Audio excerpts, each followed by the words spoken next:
Gikan sa kapin gatos ka mga iro nga na-rescue, duha na lang ang nahibilin sa Cebu City Pound gikan sa giabandonar nga dog shelter sa Barangay Adlaon.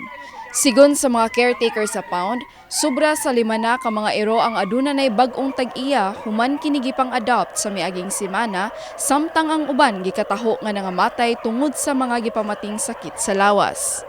Nasubra ang pagkaon nila ba, murag nangol-langol bitaw sila silang pagkaon mo nang nakasakit sila. Kay labaw na daot sa kistanan.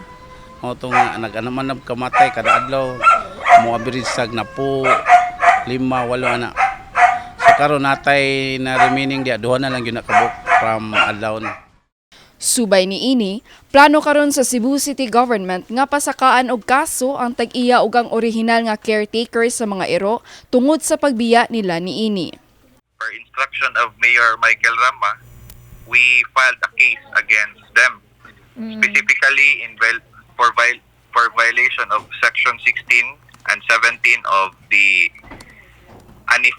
Animal Welfare Ordinance of Cebu City and Section 6 of Republic Act 8485 as amended, otherwise known as the Animal Welfare Act of 1998.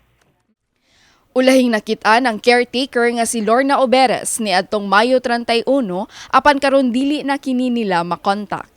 They will have a pending case if they will not answer the charges filed against them. The prosecutor might file a case against them in court.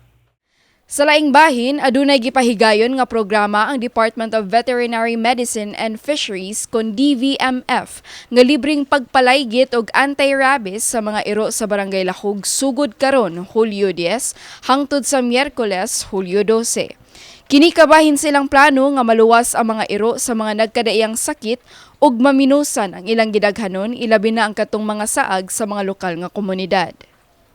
DVMF or Department of Veterinary Medicine and Fisheries napahigayon kami sa among libreng services, among libreng bakuna ug libreng ligate sa mga iro. Moadto ra mo sa barangay kay manghatag sila og schedule ug manghatag pud sila asa dapita sa barangay ipahigayon ang libreng ligate. Ato gipa-decrease ang population karon is ang sa babae usa kay para dis lamang sige og panganak. Siyempre nalipay kay libre. Di nakakaya na mo gastos pa. Sila pa yung ani din eh. So, okay na. Dagang sir nga na kuan din.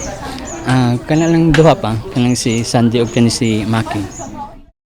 Sunod semana, nakaschedule ang programa sa Barangay Pitos ug magpadayon pa kini sa lain pang barangay sa mga umaabot pa nga semana. Kini si Mila Lagahit, UP Cebu Com Intern alang sa My TV Cebu.